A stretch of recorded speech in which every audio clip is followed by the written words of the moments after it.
are now live on the other camera too. Yeah. It's my job to turn the camera. You guys are commentating. I'm just here for chaos. Hey everyone, welcome to Northeast Regionals, Day 1. It is 4 p.m. Eastern Standard Time. I'm sorry, it's 4:03. It's 4:03 Eastern Standard Time. My name is Jake Zaslov. And I'm Ian Skura. And we're going to be your commentators today. Can the one person online hear us? That's ourselves. So it's an exciting game between Middlebury and Harvard. Yeah, we got Middlebury in the blue, Harvard in the white.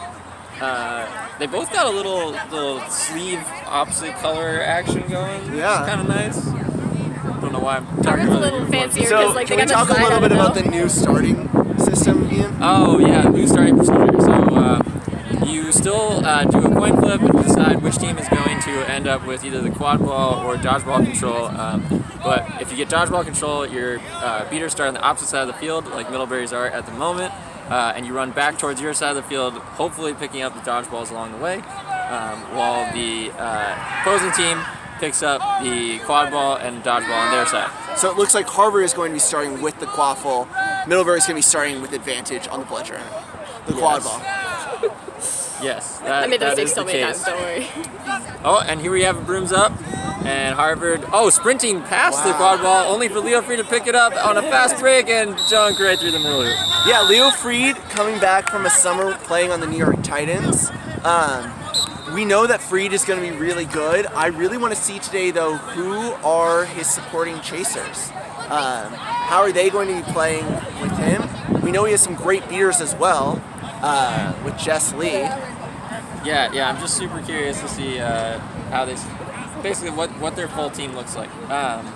Middlebury bringing the quad ball down the right side of the field, getting almost all the way behind the hoops, that's Felix Bolwa for Harvard stepping out aggressively to try and take the quad ball back. Middlebury swinging all the way around, but Harvard able to recover there. I believe that's Leo Freed picking up the ball.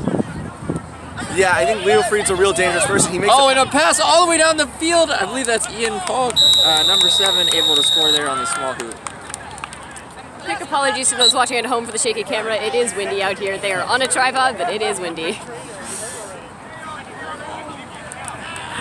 And yeah, so good goal there from Harvard. Harvard with 2 really quick goals. Anytime they've gotten the ball so far, just looking to aggressively push up the field. Yeah, this is Harvard's style. They love the pass down. They love to run, and I think it's part of why Leo Freed did so well in New York this year. A team which really leaned heavily on the fast breaks. Yeah, absolutely.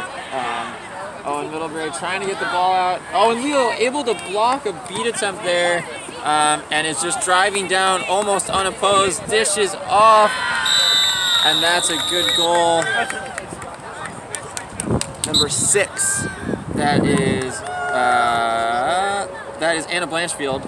Yeah, I mean that's exactly what you want in your supporting chaser, right? Running right there with you, so that way when someone comes up to give you pressure and you don't think you can get through it, you just make the pass off and they score. So great job on both Anna and Harvard Freed. instigating a really high press.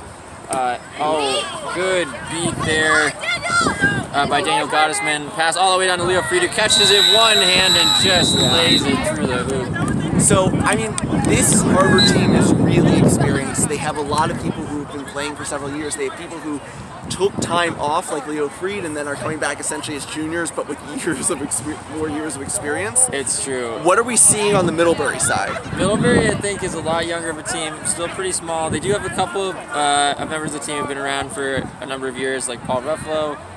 You also have Sydney, Alexander, but other than that, I mean, it's kind of a mixed bag of people of all years, but who have limited experience, especially in competitive games. So I think they're taking this kind of one step at a time and growing and learning from every game. So I think Middlebury here actually had a pretty good opportunity. Harvard able to make the stop. Felix Bolwa looking up to the right side. Leo Freed for the alley-oop. I'm surprised, though, that Ruffalo isn't out there right now. Ruffalo also had experience on Titans this year. I would have liked to see a matchup between them and Freed. Yeah, it's tough to know exactly what they're doing as far as a substitution standpoint. I know maybe they're trying to get different experience in or try different lineups, but yeah, currently Paul Ruffalo not in the game. But I'm loving seeing this this newer Middlebury team getting some experience against Harvard. Yeah. Felix blow-up, gets the ball immediately looking to push the pace, passes all the way up to Leo Freed with a nice fake, and Leo gets the shot off before the beat, able to score there. That was a beat attempt by Greg Farr, and he just not able to get the beat before Leo's shot. I want to commend Middlebury's beaters, though. They've had some good stops. They've created some really good chaos in a couple plays ago. Yeah. They made a great point that just wasn't completely capitalized on by the offense. Yeah, I think they're also making some good plays for control. And this is a talented beater squad from Harvard, too. So it's not light competition by any means. You got Daniel Gottesman and Jess Lee in for Harvard at beater. And Felix Bola again. Oh, the pass across to Leo Freed is a little long. Leo returns the favor, though, back to Felix Bola. He scores on the small. I do. Freed are just taking it and running with it. Yeah. I do wish that that the beaters at Middlebury focused a little bit more on quaffle. Yeah. There you saw a situation where they just got too caught up in any sort of, I guess it's still beater exchange because it's positions. But yeah, in any sort of beater exchange. So Harvard with some substitutions now. Can't see the numbers at the moment, but they have a new keeper in and a new beater. Oh, that beat attempt goes wide. And Middlebury looking to get a shot opportunity here. Being patient up top. Try and pass it behind. And Leo Freed's able to recover. So who do we have in as keeper now? Because it looks like we have someone new. James Mertens. He's bringing the ball up the field right now, number 33, and just uncontested puts the ball through the right hoop. So we have James Mertens in at keeper now for Harvard, and then at beater we have, I believe that's David Chen, number 24.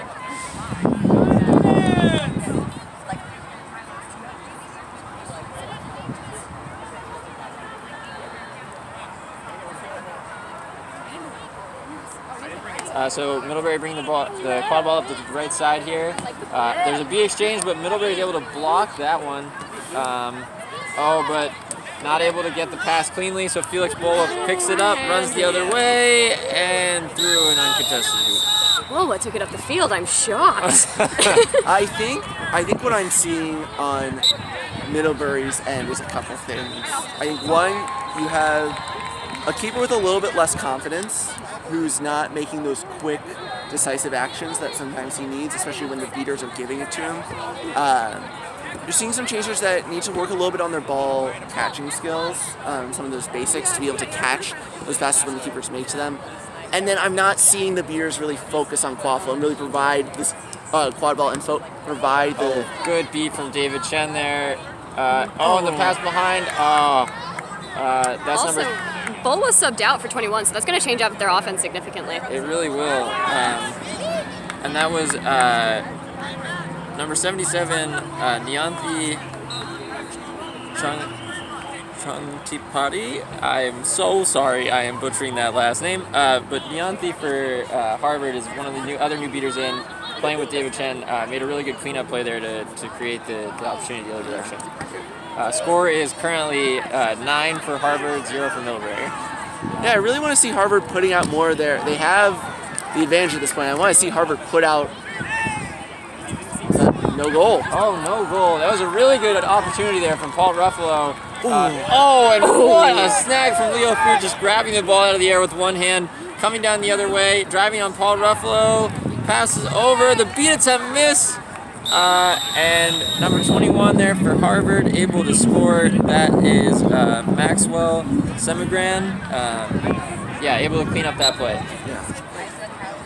It seems like Harvard's main play is taking it and running with it. Yeah. They don't really have a lot of setting up their offense and getting into certain positions. They just take it and go. Well, I think that's really become a big part of the meta now in this sport, like a big part. You've seen a big shift away from a very slow defense, especially in the club scene. And a lot of these players are MLQ players, essentially functioning on club strategy. That's Caleb Petty with the ball on the right side, passes back up to Paul Ruffalo, number 30. Ruffalo being patient, drives by one. Shot is blocked by Ham Martinez there. Maxwell Semigram is beat there, and so Middlebury is able to recover. That's Sydney Alexander. She drives by one, She's going down the field. She tries to drive by 2, but Leo Freed just strips the ball and is going to jog the other way for an easy one. I love Sydney's tenacity on that shot, or in that play, and not letting it go and being able to really prevent it from being another run down and score. Yeah. But I think you just need to let go a little bit earlier. Yeah. Especially against someone like Freed, you're not going to be able to run through Freed. Yeah, that is a tough player to run through at any level. Really unfortunate there. Yeah, so Middlebury, Paul Ruffalo with the quad ball in his hands. He's got Josh Harkins and Hayden Laster in front of him at beater. He's got Kate Petty to his right, Sydney Alexander to his left, and then behind is Dana Lee Perry. I don't see Freed. Oh, Freed subbed out. That's significantly to change up the Harvard's play, because now they have neither Bowen nor Freed. That was a great play there from Middlebury. They beat out the chaser at the hoop, and Paul Ruffalo looked for the shot at the hoop they had just beat out. He was defending it, but unable to get the shot through. Oh, and Hayden Laster going off, throwing dodgeballs all over the field, creating a lot of chaos, so Paul Ruffalo can run down, gets by 1, not able to get by 2. Kaylin Petty picks up the ball. She's looking to drive, but she's stopped there. I have to say, they're not changing it up too much. They still love those fast breaks. But Harvard's fast breaks looks a lot different without Boa and Freed. Yeah, and Harvard's offense still looking a lot of the same, but just not quite as clinical at finishing. That was John Griffin, the keeper in for Harvard, trying to make that pass. And that would be Yun Lair Chow, the other chaser, trying to recover it on the other side. So Middlebury bringing the quad ball back up. Back on offense here. Score is 11 for Harvard, 0 for Middlebury. Let's see if they can create any chances here. They had a good look on the last one. I'm surprised that they haven't gotten this goal yet. Pass to Dan Lee Perry behind, who immediately goes back up to Ruffalo up top.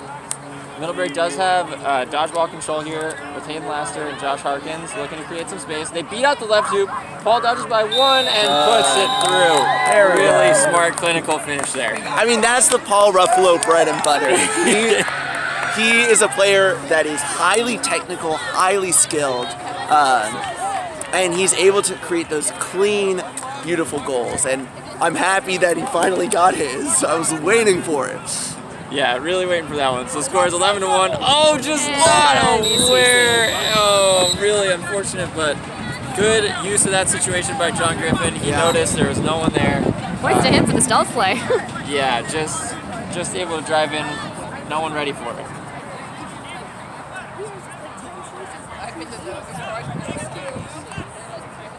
Yeah, so Middlebury bringing the ball up again. You know, they could be a little tired. They had a really competitive and long game earlier in the day against Tufts where they came out on top.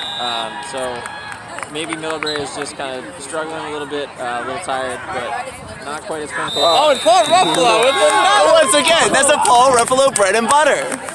Just beautiful through the top move. That's the Paul Ruffalo that we saw play on the New York Titans this summer. And Hayden Laster getting the dodgeball all the way back. Josh Harkins not able to catch it. Oh my goodness. Fast break after fast break after But you fast love to see, this is what you love about the second I line, just right? want more goals. Let's keep it going. Paul Ruffalo driving down the field with Hayden Laster beating out his chases in front of him. Pass did not work out. Could be maybe a penalty here. Maybe a push from behind. That's Thomas and Evans from Middlebury. They're trying to receive the ball, fighting for that loose ball. Can we get some, from our viewers, can you hear us? Can you hear the commentators? Can we get some sort of notation? Any comment, any like, subscribes. But we do just want to know if we're... Send us a sign. If there is audio here, because sometimes it doesn't work. Oh, we got a yes! Yay! Thank you. Okay, for great. Incredible. Yes. Glad we can be heard. Thank you for listening to our silky voices. Oh, the pass from Thomas and Evans doesn't quite get to Ruffalo. Ruffalo tracking down John Griffin, who's looking for the open opportunity. Hayden Laster with a great dodgeball block there. Able to make a beat of his own, turn and fire another one. Oh, dodgeball's flying everywhere. wow. That was a beautiful play from number 21. Just the fact coming back, able to scoop up that quad ball and go in for the goal. Yeah, Maxwell Simmergram really just dodging by chasers and dodgeballs that were just flying at him, but able to score. Yeah, so really good stuff. Here we have Paul Ruffalo bringing the ball up again for Middlebury. Got dodgeball control again. Oh, and just Lee with the big tackle, and Paul Ruffalo comes out on top. I could watch that floater all day. Especially in the college game, right, where you have players that aren't maybe as adept to blocking that middle hoop. Yeah, getting a great floater like that and being able to just quickly get it off, it's going to get you really far. Yeah, so Paul Ruffalo with the hat trick here. It is 14 for Harvard, 3 for Middlebury. Some really aggressive defense there from August from Middlebury, number 23. Oh, and the shot by John Griffin is low, and Paul Ruffalo recovers. I think this is Harvard's first non-fast break offense, and they make the fast breaks work a lot better than they make normal offense work. Yeah, they did still get a good look. Yeah, it was a good shot opportunity, but yeah, definitely their fast breaks are lethal, and anything Middlebury can do to slow that down and force them to play a half-field offense, the better. Vincent, the score is currently 30 Middlebury to 140 Harvard. Yeah, and so Paul Ruffalo bringing the ball down the field, looking for that shot in the middle again. Oh, pump fake. Oh, and floats it through again. Hey, what are you going to say? Ruffalo. Paul Ruffalo, baby. Paul He's Ruffalo's here. their secret weapon. You know, we were asking for him at the beginning of the game, and he is delivering. 4 goals to his name. Score is 14-4.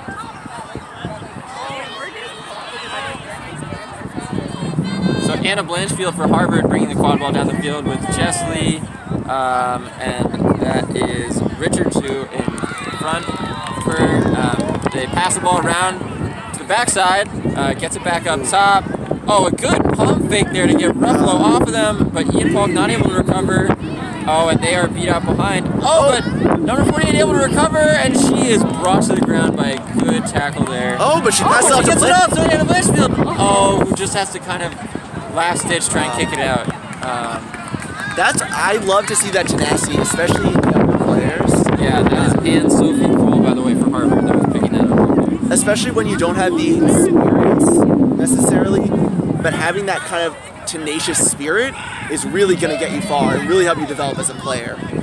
Harvard with a really aggressive press. He was able to really clean everything up as Ian Falk makes a good tackle. Yeah, that press led by Jess Lee. She just commanded the field, forced Middlebury into kind of a scrambly situation, get the turnover. Anna Blanchfield bringing the quad ball up the field, swings it to Anne Sophie Kroll, back to Blanchfield.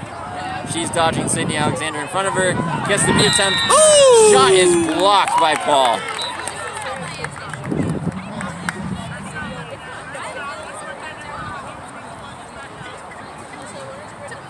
You know, this is a much more back and forth game. I know there's been a lot of substitutions. Maybe, certain personnel aren't on the field for either team, but still, I'm liking a lot more of this parity. Mm-hmm. Oh, good beat attempt dodge there from Middlebury. Greg Clark. Oh, with the pass goes kind of wide. Harvard able to make a clean tackle. There's a pile. There's a people pile. There's a definite pile here. Paul Ruffalo holds on for dear life to that ball.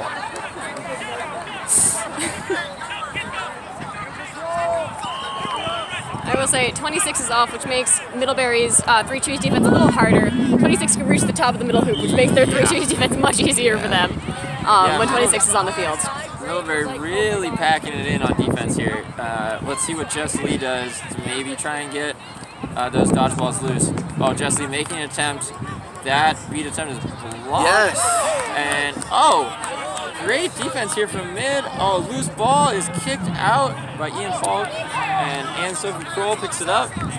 I think Sydney's had some great plays and some really great movements, but what I've seen some issues come in is being able to pick up those loose balls. Yeah. Those loose balls.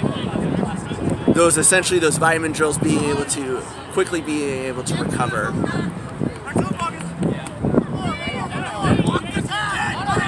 All with a great physicality there.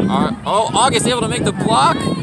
When Middlebury gets a chance to set up their defense, they are really good at stopping Harvard. They just need to set it up and not have fast breaks happen. Yeah, really great defense there. First block by August, and then Thomas Nevins coming in to try and recover that loose ball. So it looks like, unless there's some sort of penalty here, Middlebury should have gotten possession back, but it could be a possible penalty on the play.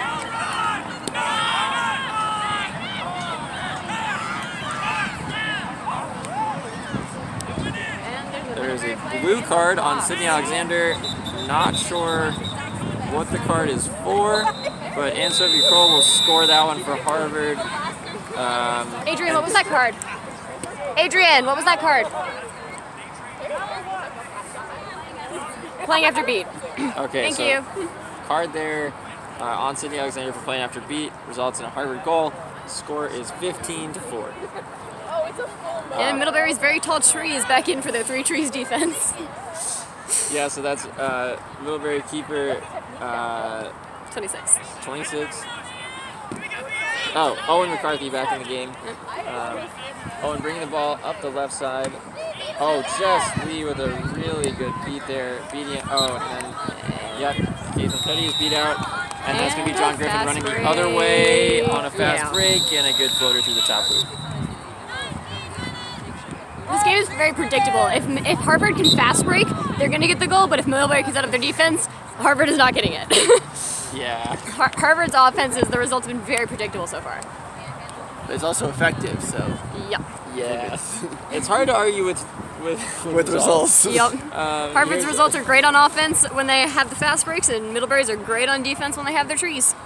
Yeah, so here's Middlebury's Owen McCarthy floating one over the hoops, but is picked out of the air by Anne-Sophie Kroll. And now Anna Blanchfield bringing the quad ball down the field, driving to the middle. No one is stepping off to John Griffin, who puts it through the right hoop. That was beautiful. Just nice and smooth there. Harvard spacing the field perfectly, and John Griffin just the one who ended up with the ball and able to score. Good exchange there. We're almost at last possession. I can hear the countdown.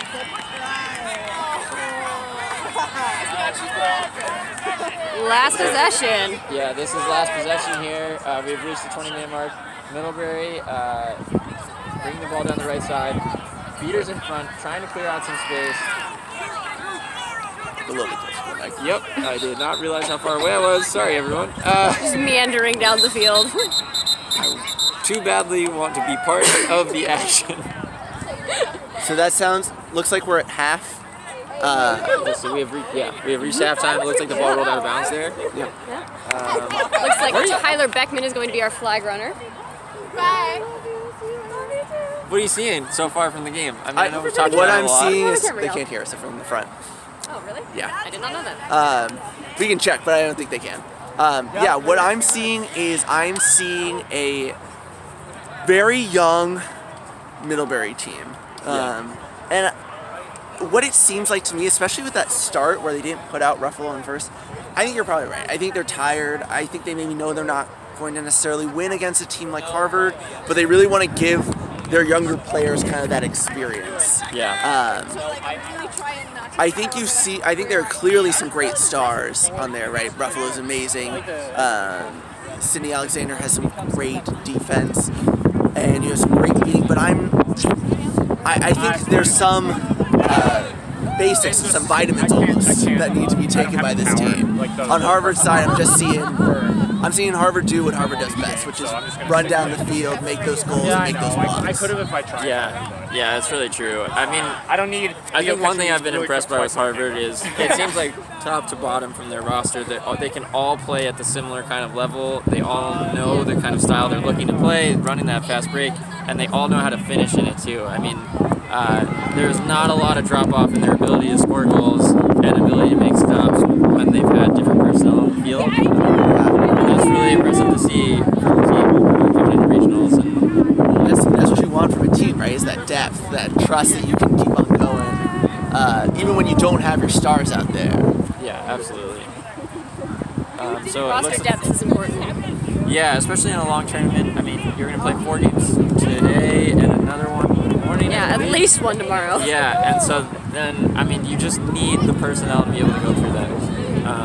And not just the people to put on the field, but also the players who can make that thing happen and make sure the game doesn't go from us being insanely ahead to us being insanely behind because we lost our starters. Yeah, exactly. It looks like at Seeker for both teams, we got Leo Freed for Harvard and Dana Lee Perry for Middlebury. They're exchanging some pleasantries now before they get sent out on the field together. Meanwhile, we have a fast break with the quad ball. Oh, Yeah, never Harvard mind. looking to run, seeing the 2 dodgeballs in front of them, and deciding to slow it down a little bit. And those Seekers are released. As we said earlier, Tyler Beckman is our flag runner. Quick beat there from, I believe that's David Chen.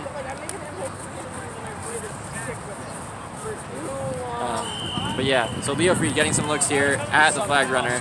Dana Lee Perry trying to force Chen to just get away from the flag runner, maybe create an opportunity for a quick grab. You see Tyler Beckman there communicating with the other team's beaters, right? That's part of being a snitch runner, is being able to communicate with the beaters to try and make the game last on a while, right? Yeah, I mean, your job is to prevent yourself from being caught, so just doing as good a job of that as possible, whether that's through communication or physical ability. Anna Blanchfield making a pass to John Griffin, who makes a big dunk. Boom goes the dynamite. Yeah, boom does go the dynamite. So that's another goal there for Harvard. Oh! And a beautiful grab there. I think that was perfectly caught on camera. Let's see what Tyler Beckman says. He's Set score in this game is 230, so if they get this catch, this will be a big jump towards that set score. He's taking off the stitch shorts, I think it looks good. Yeah, that was a really quick precision. Super clean grab. Leo Freed just fully extending his body, getting that arm out there, and grabbing the flag. I didn't even see he had it in his hand until Tyler went, oh.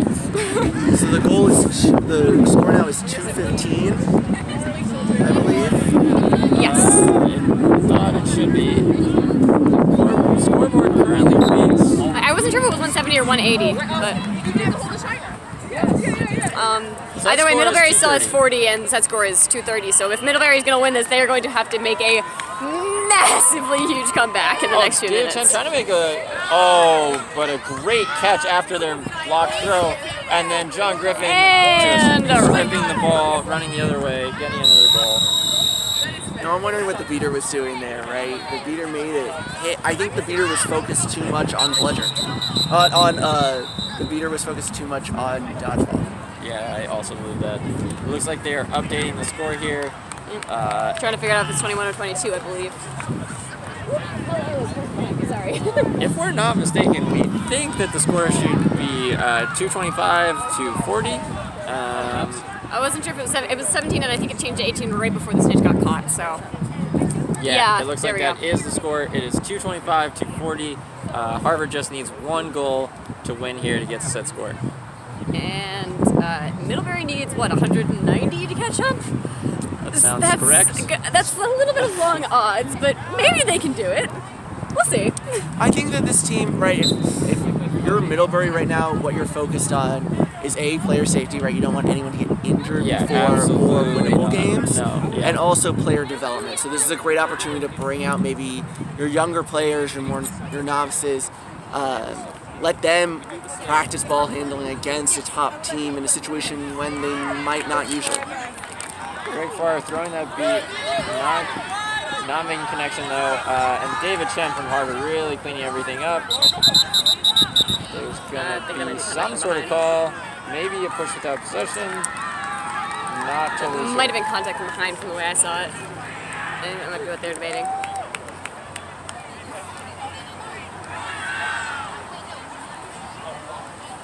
And by the way, thank you to our lovely refs at regionals today on all of the pitches in all of the games. They're doing a wonderful job. Harvard, 33, contact, legal rep. Yep. 3-3, legal rep. So Hard, 1 minute. that is a yellow card on James Mertens for an illegal wrap. The ball is going to go back to Caitlin Petty from Middlebury. She passes off to Sydney Alexander, who dodges the beat but is unable to field the quad ball. So that's Anne-Sophie Coble, who runs down the field, scores the fast break, and that That's going should to do end it the game. for Harvard. Yeah, we will be back. I'm going to go get a player to help interview to talk about this game from the Harvard team. 1 second. Should I keep this camera running too, or just the stream camera? Sure.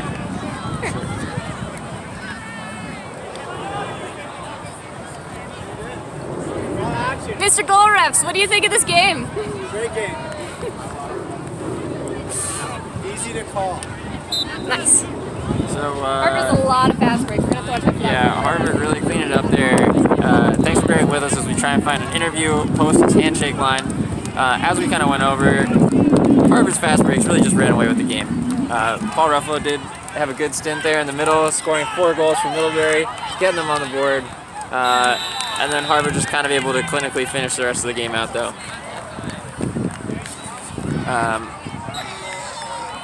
It looks like we are gonna get Anne-Sophie Coble for Harvard to do a quick interview. Wait, can people? Let's 1 second. No, just the other one. oh, the other one. Perfect. This is the live stream. Can we flip? Great. They wrote down the time? Yeah. Great. Can you come here? Okay.